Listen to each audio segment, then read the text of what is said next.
Hey, can you hear me okay? All right, I guess I'll just jump right in. I think it's important for clarity that we define some ambiguous terms. Let me begin with illegal. If something is illegal, then it is not according to or authorized by law. So it becomes now necessary to define law. Going back to the dictionary, I find that law is the system of rules that a particular community recognizes as regulating the actions of its members. With these definitions in place, we can restate our debate topic for clarity. If an action goes against the system of rules that a particular community recognizes as regulating the actions of its members, then it must be wrong. What does it mean for an action to be wrong? For me, it is a self-evident truth that individual classifications of what is right and wrong are necessarily subjective and therefore cannot be used as a justification for determining right and wrong. While we personally believe that what we personally believe about right and wrong has no greater value or what anyone else believes is right and wrong, no matter how badly we want it to. What does have a greater value than any individual's opinion is the collective opinion of a community. When a community agrees on what his behaviors are appropriate and what behaviors are not, what is established is an objective measure of right and wrong. When an individual acts in such a way as to break this agreement, their action is objectively wrong. If something is objectively wrong, it is wrong regardless of the feelings or desires of the individual committing the action. So let's look at our debate topic again. If an action goes against the system of rules that a particular community recognizes as regulating the actions of its members, if it is illegal, then it is wrong by definition, meaning that it must be wrong. So QED. Now, while I think that this proof should be enough for me to win the debate, I want to take a minute to caution the audience to be on the lookout for some tactics often used in discussions on this topic that seem to be rhetorically strong but fail in some key areas. First, be aware of appeals to greater authority. This might come in the form of moral law, natural law, divine command theory, etc.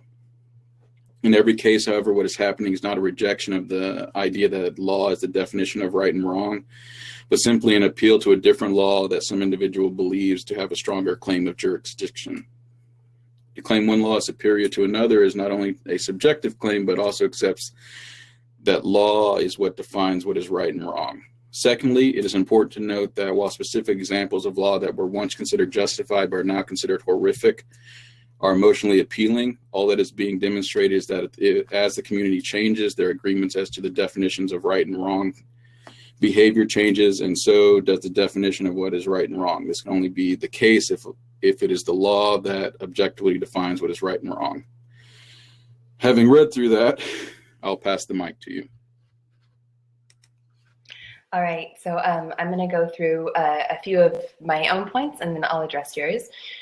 So your definitions are fine. I especially like the one that the system of rules that a community uses to regulate, and I'll kind of circle back to that later.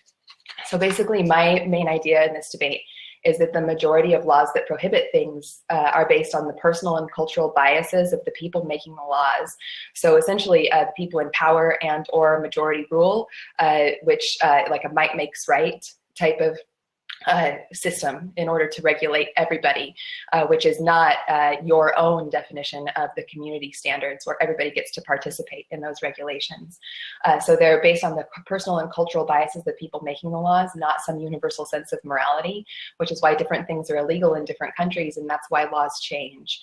So you already mentioned this, laws changing, and you said specifically that that would just be as a community changes, then their standards change as well. But once again, if you're defining what is wrong as the collective opinion of a community, I think that things can be, your argument to me sounds a lot like something is illegal because it's illegal, right? Like kind of some, like a circular argument where it's giving so much power and authority to the people that are in charge, and the people that make the laws are not the collective voice of the community in most cases. And here are some examples of some things that are illegal around the world that most people probably wouldn't consider to be wrong. So first, there's protesting in places like China, Ukraine, Egypt, and Russia, and then it's heavily restricted elsewhere. So if the people who are being governed by said laws can't even protest said laws, it's hard to make the argument argument that those laws are the voice of the collective people that are being governed if they don't actually even have a say in what those laws are because they can't protest. In 17 countries, it's illegal for women to freely travel outside the home. So it's difficult to argue that that's the collective opinion of that culture if women are not allowed to, for example, travel outside the home, vote, register a business, or freely get a passport, as is the case in 32 different countries right now. Further, there's this idea that substances are regulated differently in different countries. And I think that you already mentioned the idea that it would be an appeal to a higher authority, which I am making, but I don't think that there's a flaw in that argument, actually. So I guess in conclusion, my main point is that most laws are regulatory with respect to things like parking, loitering, truancy, financial regulations, licensing requirements. Those things are not wrong. My definition of wrong would be something that's unjust, dishonest, or immoral, acting according to one's own personal desires with disrespect to the connectedness and harmony between oneself and others. So again, the laws don't.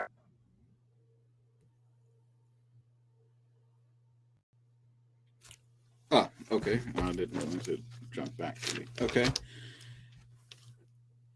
So I guess I'll respond to your points as they can. We'll go in first order. So you made the argument that what is right and wrong is based on the personal and cultural biases, or as you called it, a might makes right. I mean, I think that is true. I mean, that's demonstrably true that laws are different throughout the world because communities are different. The communities themselves decide what is right and wrong. I mean, you can argue that might makes right in certain countries, but we know that that isn't the case everywhere. And just to claim that a certain way laws are decided by a community is better or worse than a way laws are decided in a different community seems to me to be subjective and making an appeal to some standard outside of the community itself, which I don't know that we can make that argument. Again, you said laws change. Let's see, people, I mean, they do change. But again, this is an appeal to if you're making the argument that if something is right, it must always be right. Or if it's wrong, it must always be wrong. I don't think that seems too idealistic and not anything that we see in practice. I mean, what is right and what is wrong changes. And it seems, I mean, we see that all the time. Again, on your points here about the specific examples about how some things are illegal in some places, some things that we as in our culture seem to think are horrific. I mean, that's our culture looking at another culture and judging them. We're judging them to be wrong, but we're judging them to be wrong based on our own rules, and our own ideas that decide what is right and wrong.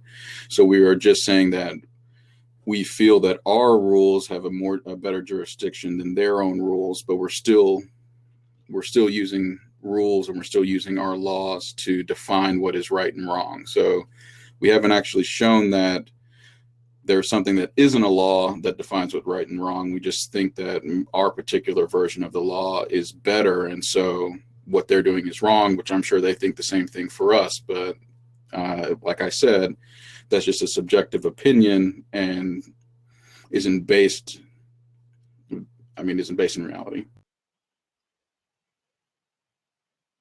Okay, so a couple of different things. I don't really feel that you adequately addressed this idea of that the laws are not decided by an entire community, because I think that your whole argument kind of hinges on this idea that a community collectively decides what's right and wrong.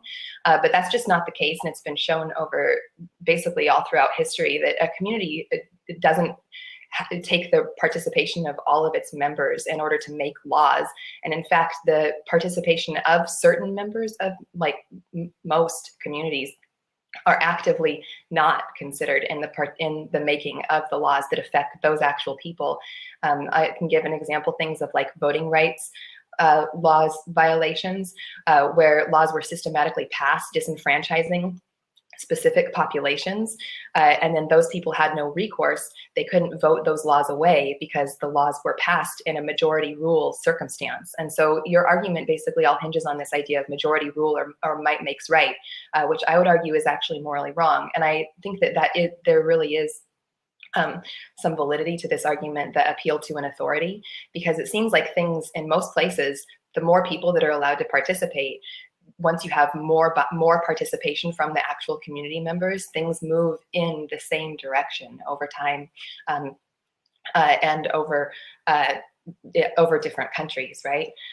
So there's this idea that a community decides what's wrong, but there are plenty of laws that are totally hypocritical. Like, for example, in the US, there's a law about banks can't do regulation with businesses that make a profit off the sale of illicit substances like marijuana, for example. There's a big problem in Uruguay right now because the pharmacies, they recently legalized marijuana, and the pharmacies are finding that banks that have US ties don't want to bank with them. I'm actually in Amsterdam right now, and I was walking around yesterday thinking about, well, that's kind of weird because marijuana is legal in the Netherlands, and nobody is saying that about with the Netherlands ties to US banks. No one seems to have a problem with banking here. And those places that make money and then invest don't seem to have any problem with US banks. And so the laws themselves are made with the interest and the bias of the people making the laws at the forefront of what's going on, often to the exclusion of many or most community members. So I think that there actually is some objective sense of right and wrong, and I don't think that law is the only way that one can define right and wrong. I'm about to run out of time, but in my next round, I'll get into more specific examples of that.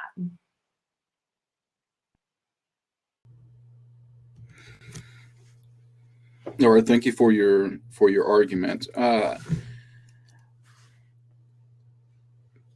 You made the point that you don't believe that laws are decided by the community, and that's just not something that I believe is true in all cases. I mean, the last thing you ended with that, where some laws were made in the exclusion of some community members. I mean, that may be true, but it's also true that laws are made to benefit some minority community members. So to say that not everyone is involved doesn't seem to be necessarily the case. Maybe you can make some arguments on some very specific laws, but then I can make some counter arguments that saying there are laws that help to bolster minority groups or some communities within a country or within an area.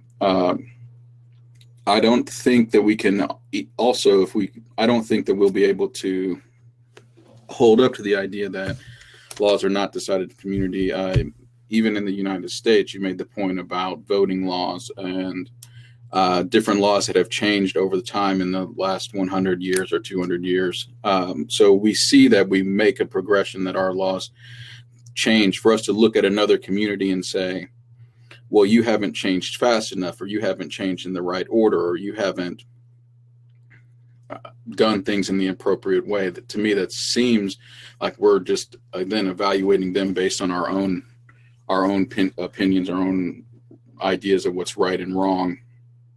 All we're doing is saying that our rules overpower theirs, our definitions of right and wrong overpower theirs. I don't think that that's a case that can be made, and well, you're making it, and you're doing a fine job making it, but I don't think it will uphold, because over time you'll see those communities change as well. We've already seen communities throughout the world change in the way they treat women and change the way they treat minorities. So change happens, those communities get together. Protesters, you made a point earlier that it seems odd that protesters aren't allowed to protest in certain countries, but the protesters know they're not allowed to do it, and they do it anyway. They recognize that they're going to be punished. They recognize what they're going to do is wrong based on their community, and they do it anyway because they feel like their understanding of the rules and the rules that they feel have jurisdiction they have a different opinion of what's right and wrong, but they know going in that they're going to get arrested, and they make that choice going in knowing that what they're doing is going to be considered wrong. It's back to you. All right, so a few examples of things. I think that your whole argument basically hinges on this idea that the community itself decides what's right and wrong, and the I guess end of that is the law that comes out at the end. But how can you say that the community itself decides when in many different countries women can't vote or can't even freely leave the house? That's not participation by a specific population. Laws actually restrict women not only from voting, but from driving, but from freely traveling. And that by necessity means that that person cannot participate in the making of the laws that affect her herself. There's also this idea that when people can't even protest legally, like when they can't take to the streets or protest in any other form, when, for example, as in China, where many human rights lawyers are thrown in jail. So if you have no recourse against the powerful, and then I think that it's really hard to make that argument that the community are the ones deciding the standard. It's clearly the people in power that are deciding the standard, and I think that that's kind of where your argument really falls apart, is because you're trying to say that, oh, the community collectively decides together what's right and wrong, and you even agreed with me that that's probably not true, that it's people that are in power that decide what's right and wrong, which is the exact opposite of the community deciding what's right and wrong. You also were saying we aren't evaluating other countries or other communities, that it's unfair to evaluate them by our rules, but I would make the argument that we're not in fact evaluating them by, hey, it's legal here in the US, why isn't it legal there? Or it's legal here in the Netherlands, why isn't it legal somewhere else?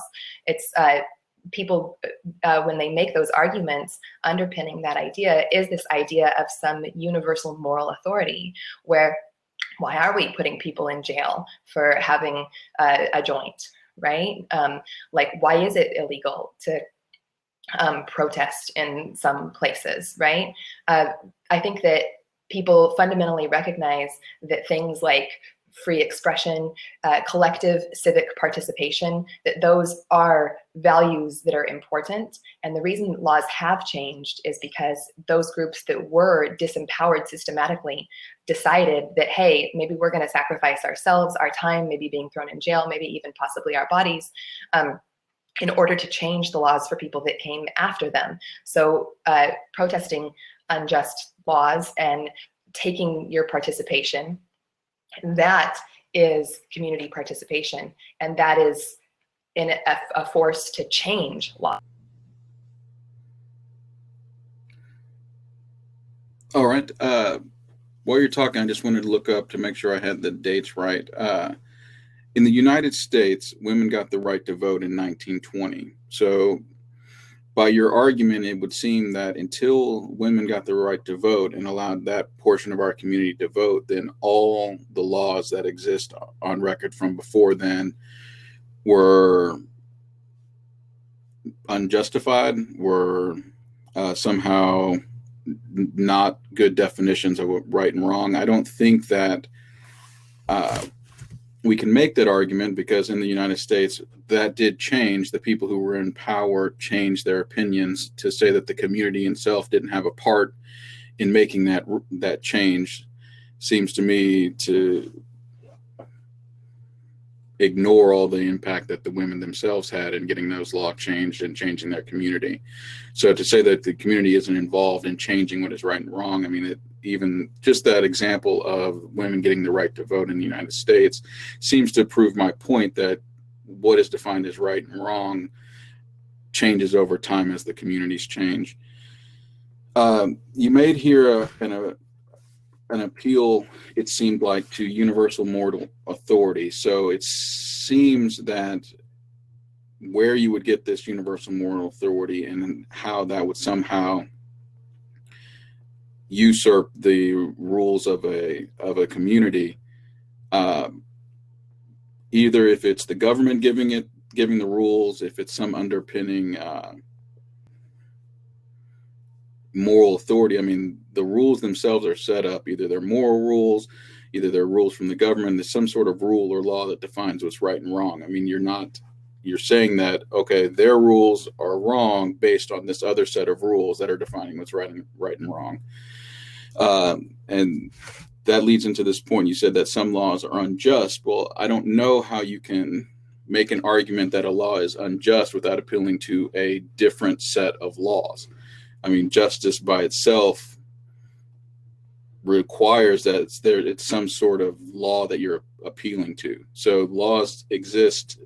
If something is just or unjust, you're appealing to a set of laws. And so if there is an unjust law at this level, you're appealing to some higher level of law and saying that, well, this law here is more right than the lower law at the community level. It seems to me that then we're still talking about laws. I don't know how you can get away from saying that there's laws. However you define them, whoever the lawgiver is, it is the laws themselves that define right and wrong.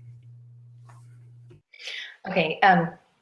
First of all, I want to point out that my point about the laws that are hypocritical, I didn't really feel that that was addressed, because that's a community having, like, for example, the United States having one standard for the people of and banks related to, for example, Uruguay, and a different standard for the people relating to, for example, the Netherlands.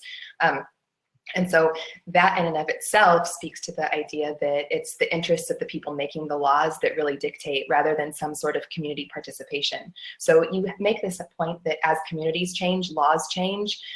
That's not true. The communities didn't change. For example, in like the Jim Crow South, or women earning the right to vote, most people who couldn't vote or had a hard time voting because of those laws wanted to vote all along. It's not like, oh, women suddenly decided, hey, we should vote now, and we're going to go protest for that. The women didn't change their minds. They changed the minds of the people that were in power. So it's not that the community changed. It's that people that always had wanted a certain thing were finally able to convince the people that were in power that they should have it. And that's something completely different than the community fundamentally changing their ideas of what is right and wrong, and what should be legal and what should not be legal. Because if the people who are less powerful want to be equal all along, that's not them changing. That's just the small fraction of people that are in charge that are changing. Then there's this idea that you talk about, that you would be appealing to some law. So if my contention that it would be some sort of universal sense of justice or fairness or connectedness, which is an argument that I am indeed making. And I think that that type of abstract concept is completely different from a law that's made by actual people that are in charge. Because I think that even like as you see society progressing to include more people, it proceeds in that way, where when more people are included, the laws all seem to move in a certain way, which tends to be more fair, more equal, and less in the interest of a small minority of people that want to hang on to their actual power. So a law, as you're defining it, is something written by people. And what I'm saying is that we should appeal to rather this universal sense of connectedness and participation of everyone, and laws like of countries, municipal statutes, all those kinds of things, that those exclude people because they are often written in a way that is meant to exclude them. Also, I didn't hear a response to this idea that the majority of laws aren't things that are like these like wrong things. They're more like regulatory, like having a lemonade stand, for example. All right. Let me try to touch on these and then I'll close up here. Most of your examples, including the one about the laws for different people from different communities, you're talking about how one law governs its individuals that are in this case, bankers in the United States. So how that law changes the behavior of those individual bankers, I'm not sure how that relates. I mean, if it defines that they shouldn't bank with certain people that deal in drugs because that's wrong, but it's not wrong in another place. I mean, that's what the community has decided. The laws were passed. We have a system in place to decide what is wrong, and it's changing. It'll eventually be that anyone who sells drugs will be able to use banks just like everyone else. So when you made the argument that the communities didn't change, I'm not sure I follow. I mean, even if the women themselves changed their mind or changed the mind of the people in charge, or those people died and new people became in charge, either way, the community changed. And with that change in the community, so did the definition of right and wrong, and then changed the laws there. So I just want to go back to point when you talked about the global idea of justice, or how we can work together as a global community and how we should treat each other. What you're defining there is trying to come up with some set of rules, some set of laws of how we interact as individuals of a global. And if we can all agree on treating some people a different way, what you're talking about then is coming up with a set of laws and how we interact as a global community, as humanity. So what you're saying when you're saying there should just underlying idea of justice, there's this underlying idea of how individuals of the human race should interact with one another. What you're trying to define is a right or wrong, or a law that then declares what is right and wrong when we interact with one another. So it seems like there's no escaping the law being that which defines right and wrong for either the community, the country, the global community. It's going to be some idea of laws, some idea of rules of how we interact, something that controls our behavior, and that behavior will be right or wrong depending on the law. Okay, so just to close out, to be a little bit more clear, I'm sorry if it wasn't, that idea about the community has decided that I think it's a provision in the Patriot Act, actually. I can put my source on the thing later, but there is a law that banking with people, it's like banking with people who sell drugs is wrong, is basically what the law is. And so why this is hypocritical is because it's being applied in Uruguay, which I think that for other specific instances, but it's not being applied in the Netherlands. And so that kind of just goes to show that even within the law, the codified law itself, it's not some universal standard. It's applied differently because the people that are making the laws have their own specific interest in what the law is, rather than it being, oh, selling drugs is always wrong. Well, in this one case, they think it's wrong enough to not do business, to not allow the businesses to do banks with US banks. But in the other case, they don't think that it is. Okay, so then you made this point about you keep kind of saying, oh, the community is the one that changed. I don't think that there's really any way of getting around it, that if you cannot participate in the laws of your city, state, country, you are not part of the community that is making the laws. If you can't protest those laws legally, if you have the risk of, death from protesting those laws, that is not being able to participate. That is not a person having a voice. A person who can't vote doesn't have a voice. A person who can't protest doesn't have a voice. And I don't think that there's really, any way in saying that, oh yeah, those people were included in making the laws too. It's a community standard when people are excluded from actually having a say. And yeah, this idea of, I guess maybe I should clarify, something like justice or harmony or a universal sense of connectedness where everybody gets to participate, that is not a codified law in the sense that you are saying law, not authorized by law, a system of rules that a community uses to regulate. That would be more of a concept, such as, love is a concept, or justice, peace. Those are concepts. And I think that really everybody has an inherent sense of what those things are and what those things really do look like, but then it gets muddled by the people in charge having their own interests and trying to further those interests. when they make the laws, trying to maybe enrich themselves, trying to keep the status quo because they like it. Like when you talked about the women protesting, I really can't overstate that in that case, you said, oh, well, before women could vote, were all those laws invalid? Well, the laws affecting women were, because they didn't have a say. Thank you for the debate. I enjoyed it.